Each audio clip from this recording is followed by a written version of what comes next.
I did a show the other day talking about how important it is to talk to neighbors. And this is during the process of buying real estate. If you're selling real estate and you have some odds with your neighbors, maybe that's a good time to have an amends, because I know that the neighbors probably want to get good neighbors as well. And if there's something pending between you, your sale, and your neighbor, you might want to talk to them. Some examples of that: maybe there's some kind of a tree that you have that's growing over your neighbor's property that might need to be repaired or remedied prior to you putting your house up for sale, instead of leaving it for the buyer to do. Maybe there's roots growing over onto their property. I mean, these are big ticket items, at least that is. The tree can be as well. There are other things that can actually impact home buyers when they're purchasing real estate. And if you've ruined the relationship, or your neighbors don't like you for whatever reason, or however that unfolded back in the day, God knows how many years ago,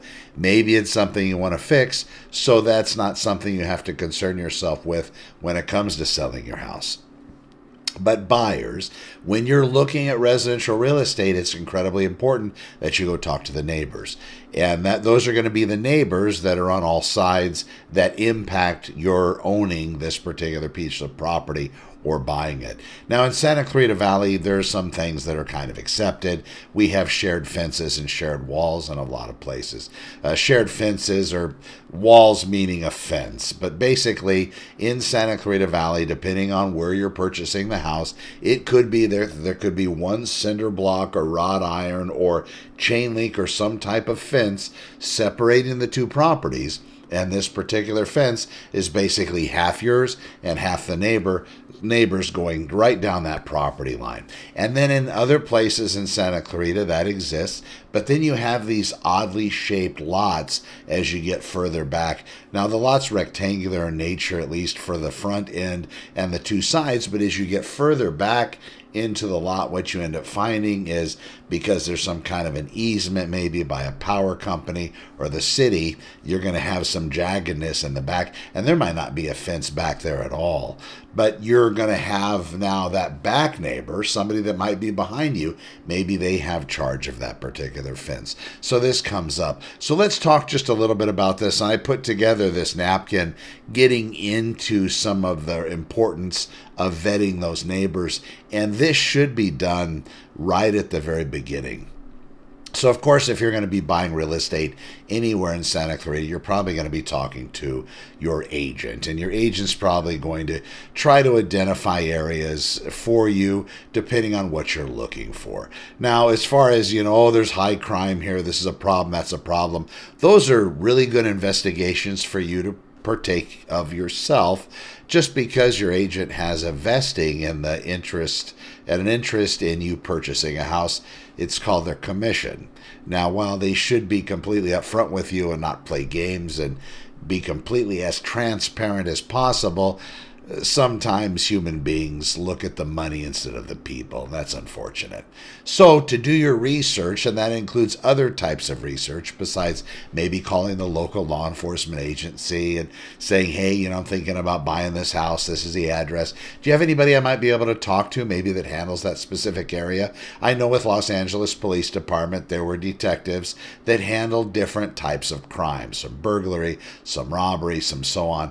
They do have those types of detectives assigned with the sheriff's department as well. Also, there's going to be probably an officer, or actually deputy, a deputy with the sheriff's department that's going to be in charge of a basic car or a particular geographical area. So let's say you're trying to buy in Valencia, there could be an officer that their main function, the officers on that particular watch, worked Bridgeport area, for example, or North Park, or any of those other areas, Tesoro de Valle maybe.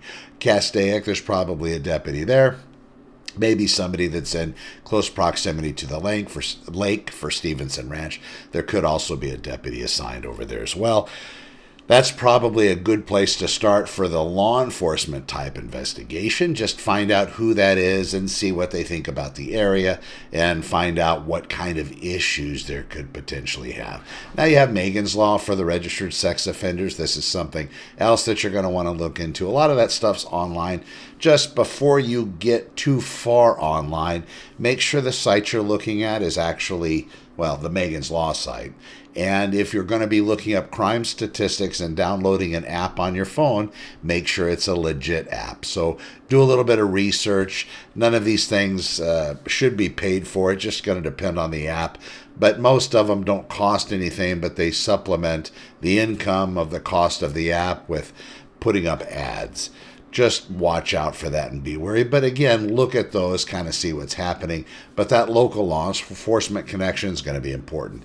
And then, of course, don't forget that investigation with your homeowners association. Most of the properties have a homeowners association. So that's another good thing for you to call that organization. You can actually do that at the very beginning of escrow once you have your contract accepted. Now, looking at these properties, that's also important to think about because you're going to want to do that at the very beginning. And I say this kind of tongue-in-cheek, but before you spend any money, the money that you're going to be spending early on in escrow is going to be coming out of your pocket. It's going to be what you're going to be paying for the appraisal on the property if you're going to be getting a loan, and most people do when they're talking about Santa Clarita real estate just because of the price points, upwards of 500 all the way up, way over millions of dollars. It's not like the Platinum Triangle, Beverly Hills, Holmby Hills, and Bel Air, but it is very expensive. So most of those are at least low enough to obtain financing when you're talking, tens and 20, $30 million properties like I was talking about before, the unfortunate ones that have burned down over in the Pacific Palisades in that part of Los Angeles. Those particular properties, a lot of those are purchased with cash, or they were bought a very long time ago when the prices were a lot less, and that ownership has stayed stable for a very long time. But if you are going to be getting an appraisal because you are going to be getting a mortgage, do yourselves a favor and make sure that you do your neighbor investigation prior to paying out that money. The other thing that you're going to be paying for early on in escrow is going to be the home inspector. So you want to make sure that you go do this door knocking that we're about to talk about prior to doing that. So when you go and do this, what I always suggest to my clients is I'm more than happy to go with them. They don't have to go it alone. And I think that does help because I'm going to be knocking on the door saying, hey, this is so-and-so and so-and-so. We're in escrow on the house next door, your neighbor's house, or the one behind you, or the one in front of you. And we're just here because I always tell my clients it's a good idea to come talk to the neighbors and see what the neighbors think about the neighborhood and see if there's any education you can give us with regards to the goings-ons here. And most of the time we will end up running into that neighbor that has a lot to say. And they're going to be telling you who's who comes home at what time, who works where, and so on. That's probably not a bad neighbor to know, but also understand that's going to be the neighbor that is going to develop a theory about you and your family as well, when you come home, when you leave, and so on, which isn't bad. Usually you have somebody like that in most neighborhoods that watch out. So, check it out and see if you can find somebody like that when you do your investigations. The other thing that I tell my clients to look for is to find out who's renting and who owns. A lot of this is maybe even more important with condos or townhomes because you're very much more in closer proximity to your neighbors. Now, is it bad to be living next to a place that's rented out? Of course not. But home ownership carries a higher level of responsibility for a lot of people. So saying it as gently as possible, you want to see what the neighbors are, and if you're surrounded by a whole bunch of rentals, then you might want to talk to those in your periphery and see if that's something that they might suggest as being okay or not okay or whatever it may be. I know that you'll be looking for other support systems within your real estate purchase, and you'll be asking those questions. A lot of the condominiums and townhomes, it's really hard to prevent, and a lot of times those folks that are living in there, they're fantastic. They've been great. But if you go to a place and everybody's a drummer and they have an entire band of drummers living next to you, that might be something that's going to create issues, especially when you have that 1 and 2 and 3-year-old that can't sleep during the night because people are pounding on the drums. Things to think about. All right, so condos and townhomes, they do have those shared walls typically. There are some single-family residences here in Santa Clarita that also have shared things. They're going to be attached single-family homes. So an example of that, you have a real front yard, a real backyard, but they're connected to each other. You have two, and typically it's going to be the garage wall. And it could also be a different wall in the residence where the garages are separate. but usually it's just that singular wall all the way down.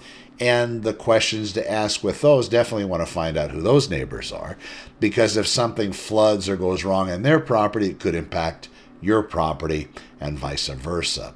In addition, I know this is a lot. I do talk to my buyers throughout the entire process, so don't get overwhelmed. The other thing to think about might be an insurance concern. Right now, we're at about the second week, where we 10th of January 2025. And right now, if you're watching this in a historical way, this is when all of the Pacific Palisades was on fire there in Los Angeles with the super high winds. Well, when you go into looking at any residential real estate at the very beginning, if you contact your insurance agent, they should be able to tell you if there's been any insurance claims on the property when they're talking to you about giving you insurance on the residence. That's something that we used to wait 3 and 4 weeks into escrow right before closing because we never had to worry about insurance. That's going to very much change by these fires in 2025, as it has changed in the past. There's a lot of insurance companies that are leaving the state. They're not rewriting policies. So if you're buying a house that, of course, has insurance on it now with a particular insurance carrier, and you decide to buy it thinking, well, I'll just take that insurance over, doesn't work that way, because some of those insurance carriers aren't going to be writing any more policies or renewing any policies. But that clue report is going to give you on an attached residence or any other. It's going to give you an idea of what those past insurance claims have been, and I think that's good going in. And you'll know that throughout your investigations when you are purchasing real estate. So, of course, we have those properties that are behind, those properties that are in front of, and those properties that are next to. If it's a condominium or townhome, that's something else to consider. Which ones are going to have the most impact on yours? Is it going to be the properties that are attached to it? If you're sharing parking, or if you have like a cluster of townhomes, even a cluster of single-family residences, which exist out here, that's also something else to investigate. You might not have other property owners that are directly next to, but you're going to have them that kind of share this little area where people are going to drive in. It's kind of cool, to go talk to everybody and see what's happening. And again, as I say here, bring your agent with you. I don't think there's any issue with that. Most agents, they love meeting people anyway, right? We're people persons. So it's good to go meet everybody. Love to do that. So please drag your agent with you. If they've never heard of this, again, maybe it's the cop background in me, but you're going to be living there at least, 4.7 or 4.9 years. That's the general statistic on how long you're going to be living in your first residence. That's a long time to live next to somebody that you might have been able to prevent if you just would have met them prior to closing escrow or prior to even finishing the transaction. All right, so here's what we're going to do. You're going to ask them a few things. You want to find out if they own the property. You want to find out if they rent the property. And then you want to talk about what they know about the area, maybe where they shop, what do they like to do. Maybe there's some neighbor. I lived in Burbank for a while. There was a cat named David. And David wasn't all there. David would go to 7-Eleven wearing these large welding gloves. 7-Eleven was maybe 3 blocks away walking, and he would walk with his large welding gloves to 7-Eleven and get one of those big 44-ounce double super big gulps, the real big ones, and he would walk home, and he would stop at the end of the street, and he would start screaming of how happy he was because he just bought a super big gulp, and his hands aren't cold because he's wearing welding gloves. That was David. And not a big deal if David does it at 3 or 4 in the afternoon, I guess. But sometimes David would do it because, 7-Eleven wasn't open just from 7-Eleven. It was open 24 hours. And it was at the corner of Magnolia and, where was it? Maybe Olive or Victory there in Burbank. But anyway, that was David. And so the police got called on him quite a bit. If I would have checked with the neighbors back then, they would have probably told me about Mr. David. Not that that's an issue, but, at least going in what you can expect by talking to enough of the people. So find that out. And do this, as I said earlier, prior to paying for the services like the inspections and or before the inspections and before the appraisal as well. That's incredibly important. The neighbors are going to be able to tell you a lot of things, and you'll get a good feeling as to what the neighbors do. You might find out where they go to work. Maybe you're going to be commuting and the neighbors also commute. Maybe that could be a commuting relationship. You're also going to talk to them about maybe some potential issues. When it's a condominium or townhome or a place that's located in a homeowners association, the one thing that might be important to investigate or ask about, and again, you should be getting this from the homeowners association if you have a good diligent agent and they're getting the right paperwork. But one of the things you might check into is if the homeowners association routinely raises its bills. I do know that I've been doing these little neighbor intros here at the very beginning. They say, oh my gosh, well, and this is prior to us getting the disclosures from the seller. Oh my gosh, the HOA just sent us a notice a couple days ago where the homeowners association dues are going up $300 a month for the next 3 years. Well, that's a lot, and it's going to pay for something. And they're just not doing it because they want to have extra pizza parties. But it is going to be something that the buyer's going to have to undertake, and you would have found out about it anyway, but maybe found out about it after you dropped the $750 or $1,000 fee for the appraisal and the $500 or $600 or $700 fee for the home inspector, which that money you don't get back if you happen to change your mind. The deposit money, more than likely you would get back, but it depends on what you agreed to in that contract, the one that you wrote because you wanted the property so bad. And if you're competing with other buyers, you might have whittled away and given away some of your God-given rights in contract in the way of removing some of your contingencies or reducing those time frames. That being the case, make sure you do those investigations diligently and know when you're writing that offer what your agent, what you guys have discussed with regard to time frames about how long you're going to have to do what we're talking about here. Do your inspections, due diligence, neighbor door knocks, do your investigations, and those sorts of things. Right now in the state of California, and all contracts are all legalese, but it is 17 days, which is typical to do inspections and stuff. That's quite a bit of time. That's pretty good. If you want to whittle that down because you want to be as competitive as other buyers, you can probably get away with it. It's going to depend on when the property is, the availability of the inspector, the availability of the appraiser, how nimble the lender is, how busy or not busy your real estate agent is, and also their time in the game. You know, how long have they been doing this? Do they know all parts of the process, and do they have enough historical reference points to be able to offer you good representation and to best advise you on, what you should be doing if, in fact, you should be changing any of those contingencies.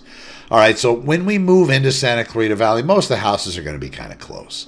But we're talking about Agua Dulce and Acton, a little bit further apart. In fact, some of these properties, you might not have any neighbors. You might not see them.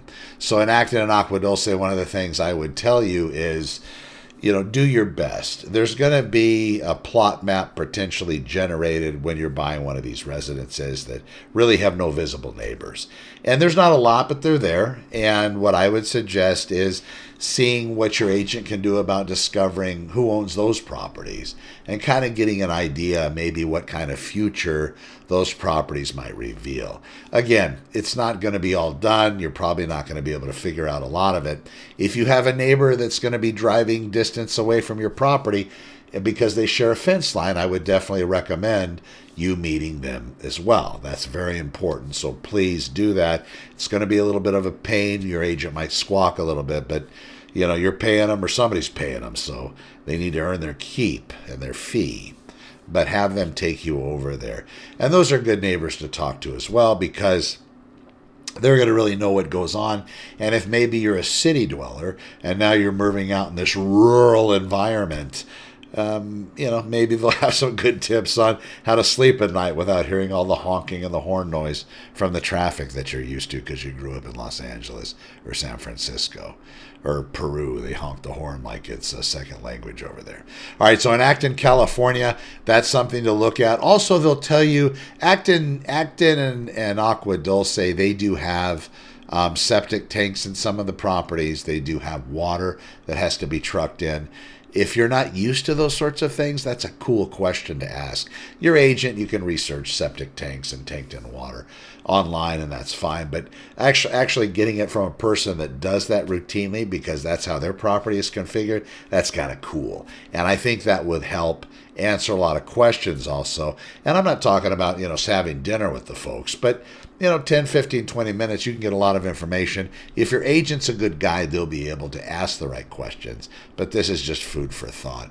Looking at the different properties, Canyon Country, most of those, the neighbors are going to be a little close. If you go to Sand Canyon, maybe not as close as you would think. There are some very large lots. Placerita Canyon out there, it's going to also carry some more further away properties.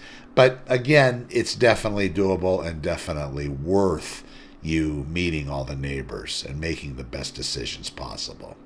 All right, so when you're looking at the neighbors, you'll have time because you're going to be doing this right after your offer is accepted. So there's not going to be any time wasting. I would say do it with every property you look at, but that's a lot of handshaking and baby hugging. That's going to be probably a little too much. But they'll tell you all about the neighborhood. They'll talk to you about the pool. If you're buying in an area, let's say it has a community pool and you love pools, but you don't want to have the one of a responsibility of having it your own pad or putting one in later or whatever it may be. That's good. Especially you'll run into somebody that probably loves the pool as well. And they'll be able to say, oh yeah, 9 o'clock on Mondays are great. Maybe you work the swing shift and it works out well. But anyway, it's very important talking to your neighbors. This is something a lot of agents don't talk about. Maybe it adds time to the process. But do yourselves a favor. Fulfill this obligation whenever you're purchasing any real estate anywhere. I'm Connor with Honor. Thank you so much for watching. We will be back in the next one. Find everything you need at Santa Clarita openhouses.com. I appreciate you watching as well. We'll talk to you soon. Take care. Over and out. There's the over and out salute. Be well.